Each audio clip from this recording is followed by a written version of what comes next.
croeso nôl i chi, croeso nôl i'r gegin, lle mae Lisa mynd i baratoi. Wel, rhywbeth clasurol fan hyn gyda mefus, yn dy fel Lisa? Ie, fi'n meddwl ni. Ac eto gyd rhywbeth ti'n gallu neud mewn, wel, really, mewn 5 munud. Fi'n credu oedd Fanny Craddock wedi gweud unwaith, os oes gyda chi ymwelwyr yn dod i'r drws a bod ddim byd yn barod â chi, cerwch nhw mewn i'r lolfa, cerwch chi wneud eich sgons, a dy mas nhw wedi coginio rhyw... Ond dwi ddim wedi trio na erioed. A hwnna rhaid yn sioe. Ond i ddechrau gyda, jam i fynd gyda'r sgons. A na gyd dwi wedi gwneud fan hyn, kilo o mefus, so beth dwi wedi gwneud fan hyn yw torri rhai yn nhw lan. Oeddech chi'n un sy'n licio lwmpen eich jam? Neu ti yn? Beth amdano ti? Te'r fi eitha licio fe, a mae'n llwyddach chi i ddod i arfara os oes nagos lwmpe. Ond, cyfuniad o'r ddoi falle sy'n ddelfrydol. Felly mewn fan hyn nawr, dwi wedi dechrau'r broses o wneud y jam. A mae'n beth od i wneud, fi'n gwybod, a mae'n drenu mewn ffordd, ond os ydyn nhw yn berffeth, os ydyn nhw'n yn fefus perffaith, ti'n gallu cael gafen yn nhw a'i gwasgu nhw fel yna. Achos os nag nhw cweit yn gweithio fel hyn, defnyddiwch stownsio'r tato. O ti'n edrych yn... O ti'n meddwl sy'n wneud na?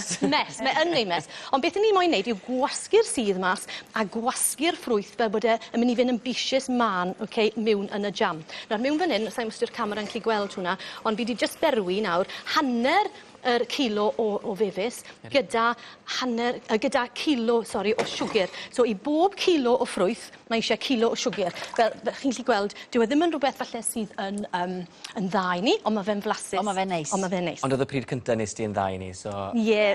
Ydy ti sosban arbennig fan'na hefyd? Oes. Wel, yr pan ar gyfer y jam yw hwn, mae'n codi lan fel yna o'r gwylod, felly amser chi'n cyrraedd beth maen nhw'n gael yn rolling boil gyda jam, mae'n gallu codi lan, mae fel llath yn berwi, a mae'n gallu berwi drosodd. Nawr, gyda hwn, mae'r arwynebedd fyna yn cynhyddu wrth iddo fe godi lan, a mae hwnna'n oeri'r top yn cadw'r jam i ferwi mewn yn y badell. So, allan ti jyst iwso sosban cyffredin, ond mae rhaid ti fod yn ofalus?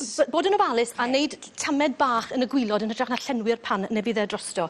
Nawr, mwyn cael y lwmpe, fi'n dod i peth nawr mewn yn gyfan ar y diwedd, a jyst gellwn ryna i ferwi. Nawr, mlaen at y sgons, cyn bod ni'n rhedeg mas o amser, mae gyda fi yr 225 o flawd hunan godi fyna. Ni moyn nhw i godi, felly tymed bach mwy o pwdwr codi, a wedyn bach o fenyn, rhyw 60 gram o fenyn. Os chi moyn defnyddiwch dilo, fe allwch chi, ond mae un o'r rhain yn berffaith ar gyfer y swydd, jyst i walu fe mewn fel hyn. Mae'n help os ydw i'r menyn bach yn fwy o'r na mae gyda fi fan hyn. Mae wedi toddi'n llwyr yn y gres. Ond chi jyst yn mynd trwyddo fe. Neu fforc mowr y tro hefyd. Fe sy'n blynydde ddim yn gwybod beth oedd pwrpas un o'r rhain.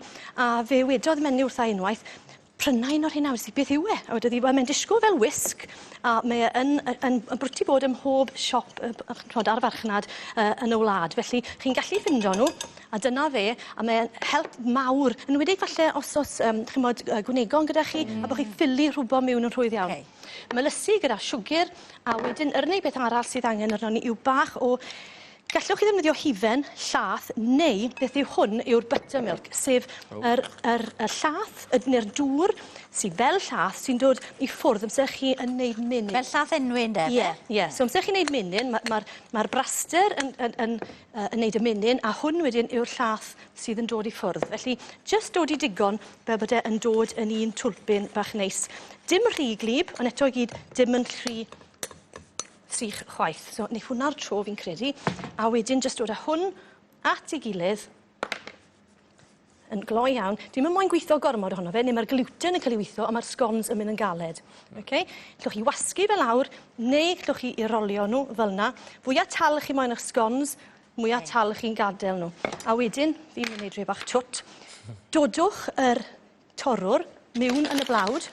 Fel bod chi'n gallu gwneud un toriad fel yna, dim twist. Os ych chi'n gwneud twist bach, mae'n newid cyfeiriad yr toes. Chi moyn gallu gweld y llinellau yna fel yna, mae hwnna yn helpu'r sgon i godi sialan yn hytrach na dim codi. A faint wedyn yn y ffwrn, mae reina? Tua cwarter awr, 220. Felly dyma'r peth i fi'n coginio mwyaf twym yn... Fi'n credu, sy'n byd arall fi'n coginio yn fwy twym na sgons. Achos ti moyn i'r blawd na i chwythu lan yn gyflym a coginio fe bod nhw'n cael ei cadw'n soft. Ti'n mynd ac atgofio nôl i fi fan hyn, sa'n ei wneud sgons ers blwyddyn 7, sa'n meddwl? Ydi? Trwy bethau fi'n ei nhw, ie. Mae'n rhywbeth ti'n neud. Mae'n neis. Yn o'n oret. Alright. Reit. Yn y pen fawr, mae gyda ni rhai fan hyn, a na gyd dwi'n neud wedyn, yn defnyddio cilleth gyda y serrations bach, fe bod ti'n llifo trwyddo yn hytrach na'i gwasgu nhw. A os ych chi moyn nhw yn soft ar y top, bach o flawd, os ych chi moyn nhw bach fwy crisp, bach o wy a siwgr. Felly dau wahanol ffordd o gael y top. A wedyn wrth gwrs, yn y ffordd traddodiadol, i dorri nhw i fyny. Fi'n dod i'r hifen gynta. Mae hwnna bach o... Mae beth i ti'n neud? Hifen gynta neu jam gynta? O, sy'n ots dy fi, fi'n lyfio bod ffordd. Just hope it. A wedyn, beth sy'n neis yw dod i cyfuniad o jam a falle peth o'r ffrwyth ffres, ti'n modd? A wedyn, pinnau gweini nhw fel na, neu fel na. Nawr te, mae plater gyda chi fan hyn. O, diolch yn fawr iawn i'r dim. Diolch yn fawr iawn, reit. Wel, rwy'n arall sy'n joio stwffo yw Rodri Owen, a dwi'n meddwl bod e'n Dim a fe, fe siwr o gyrraedd. Chi'n iawn. Chi'n neis yn dyn nhw. Ydyn nhw de? Yna ydych chi'n lyflu, ie, hyfryd iawn. Wel ie, 7:00 ymunwch gyda ni Glastonbury wrth gwrs wedi dod i ben, ond mae'n eisiau gymaint o wyliau cerddorol ar y gweill nawr dros yr haf, gan gynnwys Proms Cymru, ac mi fydd y cerddor ar arweinydd Owen Arwel Hughes yn cadw cwmni ni, eisiau gymaint o bethau ar y gweill gyda Proms Cymru. Hefyd, mae'n ddydd y joc. Ydych chi joc i fi? O, nawr mae fe'n gofyn. Ond mi fydd y comedi wraig Beth Jones, y tro cyntaf i fod ar hyn, ond mae'n stand-up, mae'n fod yn hilarious. Fydd hi'n ymuno gyda ni. Hefyd, pencampwriaeth Wimbledon wedi dechrau, ac wnaeth ti'n sôn ar hyn o wrthos diwethaf Evan Hoyt o Lanelli. Mae e'n cymryd rhan, mae Mari'n dathlu'r cyfan ac yn dymuno pob lwc iddo fe yng nghanolfan tennis Abertawe. Felly ymunwch ag Angharad y Fine, 7:00, edrych mlaen i gael eich cwmni chi am yr awr. Ffantastig. Diolch, Rod. Mewn o fe. O, neis. Gai hwn i gyd, sori, fi sy'n gael hwn i gyd, oce? Arosau fi, gael joio fe wedyn. Gwan ten. I gael un bach. Mae'n edrych yn lyflu, yndi. Ac fi'n gwybod os gynnoiau mewn i hwnna, ddewe drosto fi gyd. O, tiad y gris. Ie, fi'n O, lyflu. Lisa, diolch yn fawr iawn. Diolch i ti. Diolch. Reit yn yr cyfan wrthon ni am heddi ar Prynhawn Da, fori am 2:00 bydd Hew yn agor i gwpwr dillad. A gyda Eisteddfod Ryngwladol Llangollen yn dechrau heddi, bydd ar Alun Evans yn rhoi ychydig o hanes yr wyl unigryw honyn ni. Ie, fi'n sgwm lan at fynd lan i arwain yn oleni tofddau, mynd fori. A wedyn ti'n canu na disarwn? Canu na disarwn, drwch mlaen i weld ti ar y maes. Ie, na fe den, reit. Diolch am eich cwmni chi. Prynhawn Da i chi. Hwyl, Ta-ra. Reit. Neis, come on.